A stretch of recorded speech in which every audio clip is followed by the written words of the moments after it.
Salut crypto-fans, j'espère que vous allez bien. Vous êtes de plus en plus nombreux à vous intéresser au staking et il était donc temps pour moi d'aborder le sujet sur ma chaîne. En effet, gagner des intérêts sur ces cryptos plutôt que de les laisser dormir sur un wallet a de quoi en intéresser plus d'un. Aujourd'hui, on attaque donc les bases avec le staking, présentation et explication. Allez, c'est parti.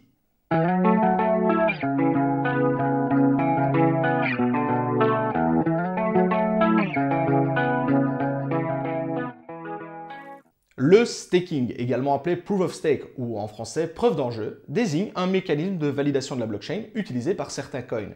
Si dans le cas du minage, on doit fournir de la puissance informatique au réseau pour valider les blocs et ajouter ceci à la blockchain, dans le cas du staking, le simple fait de posséder des coins vous rend éligible au processus et vous permet éventuellement de toucher la récompense sous forme de coins.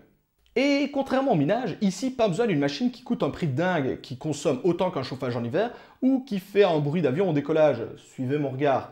Oui, en effet, ici, un simple PC portable fait l'affaire et même dans certains cas, un Raspberry qui va vous consommer 4 watts à l'année fera largement le taf. Et donc niveau facilité d'accès, il n'y a clairement pas plus simple. Mais donc concrètement, comment est-ce que cela fonctionne? Alors, pour commencer, il faut que le coin en question repose sur ce processus de validation. Il est par exemple impossible de faire du staking sur Bitcoin. Celui-ci repose sur un autre processus, le minage, également appelé Proof of Work. Dans le cas de l'Ether, celui-ci fonctionne pour le moment en minage, mais devrait passer dans peu de temps en Proof of Stake.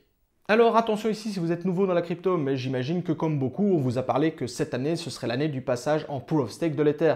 Cependant, moi je suis là depuis 2016 et chaque année, on me dit que l'Ether va passer en staking et chaque année, c'est reporté. Alors je ne doute pas que cela va arriver, mais je pense qu'il va falloir encore se montrer un peu patient.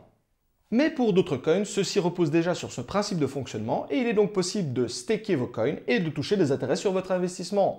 Par exemple, Tezos, Komodo, VeChain, Stellar, etc., etc.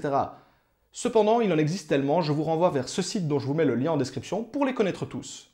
Une fois que vous avez trouvé un coin qui vous intéresse, il suffit de conserver au minimum une unité de celui-ci sur un wallet compatible pour commencer à toucher des intérêts. Et pour que le processus de staking fonctionne, il faut impérativement ne plus toucher à vos fonds. En effet, d'une certaine manière, en ne touchant pas à vos coins, vous allez comme bloquer ceci et indiquer au réseau votre confiance dans celui-ci. À partir de ce moment-là, vous allez devenir une sorte de nœud au travers duquel les transactions sur la blockchain vont transiter et vous allez donc toucher des récompenses. Cependant, bien qu'il soit possible de staker avec de très petites sommes, plus vous avez de coins en staking, plus vous avez de chances d'être sélectionné pour valider les futures transactions. Autrement dit, entre une personne qui stake 10 coins et une autre 1000, celle qui en stake 1000 a 100 fois plus de chances d'être sélectionnée comme validateur que celle qui en possède 10. En effet, sa confiance envers le réseau est beaucoup plus grande puisqu'il est prêt à bloquer une plus grande quantité de coins que celle qui n'en possède que 10. Vous l'aurez compris, bien que le staking offre tout un tas d'avantages, on se retrouve ici de nouveau avec la même problématique que dans le cas du minage, à savoir que celui qui a la plus grosse quantité de coins va empocher la plus grosse quantité des récompenses. Et c'est notamment pour cela que l'on voit apparaître de plus en plus des pools de staking. Et oui, comme pour le minage. Le principe de fonctionnement est exactement le même. Différents investisseurs vont placer leurs coins sur un compte commun afin d'avoir plus de poids sur le réseau et ainsi toucher plus souvent la récompense. Cette récompense va être partagée de manière proportionnelle à votre investissement et le pool lui va se rémunérer avec des frais de gestion ou frais de transaction. Le très gros risque ici est que vous allez devoir confier vos coins à un service tiers et on ne le dira jamais assez, mais quand ce ne sont pas vos clés privées, ce ne sont pas vraiment vos coins non plus. Cependant, il ne faut pas non plus diaboliser ce type de fonctionnement. Il y a de très bonnes sociétés pour lesquelles il n'y a jamais eu le moindre problème et comme d'habitude, je vous invite à bien vous renseigner sur celle-ci avant de réaliser la moindre action. Mais si ce type de fonctionnement peut vous paraître risqué, vous devez savoir que dans le monde du staking, il existe également plusieurs variantes, avec par exemple le PEH pour Proof of Hold. Ici, c'est le fait de posséder une certaine quantité de coins et de ne pas y toucher pendant une longue période qui vous désigne comme validateur pour empocher la récompense.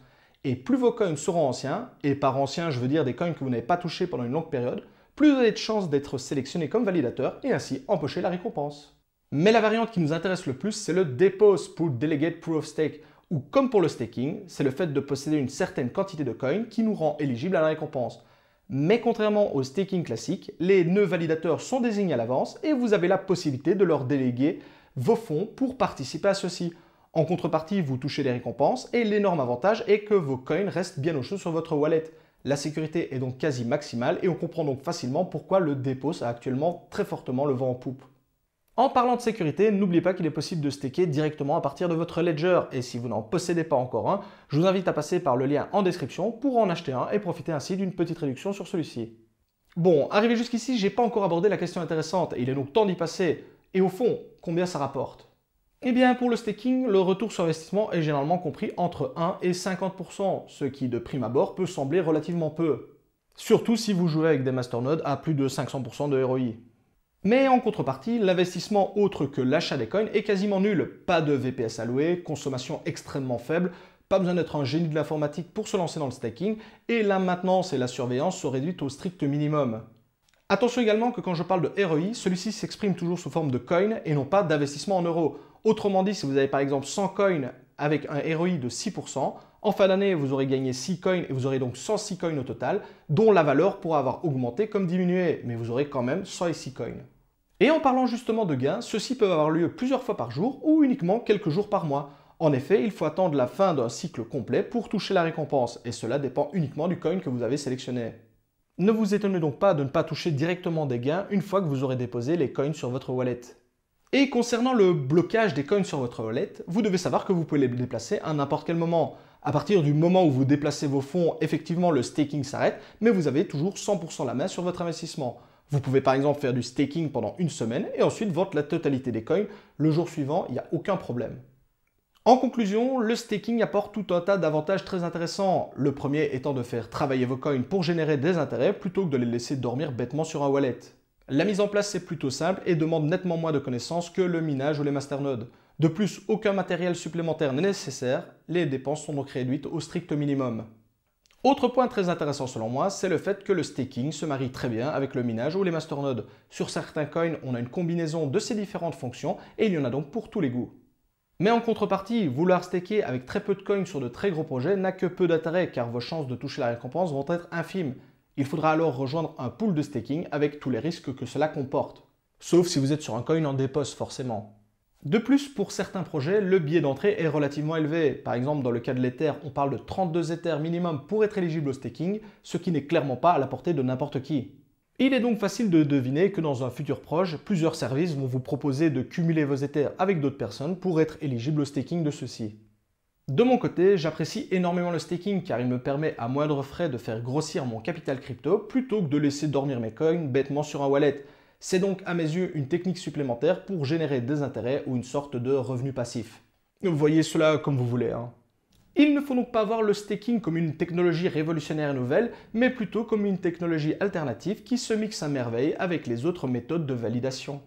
Maintenant que les bases sont posées, je vais pouvoir embrayer sur de nouvelles vidéos entièrement dédiées au staking et notamment sur certains projets en particulier, avec par exemple des vidéos tuto ou explicatives de ceux-ci. Bref, si ce genre de vidéo vous intéresse, n'hésitez pas à me le faire savoir en commentaire et notamment à me dire par quel type de projet vous voudriez que je commence. Si la vidéo vous a plu, n'hésitez pas à la partager et à me lâcher votre plus beau pouce bleu pour soutenir mon travail. C'était Monsieur TK, ciao les crypto-fans.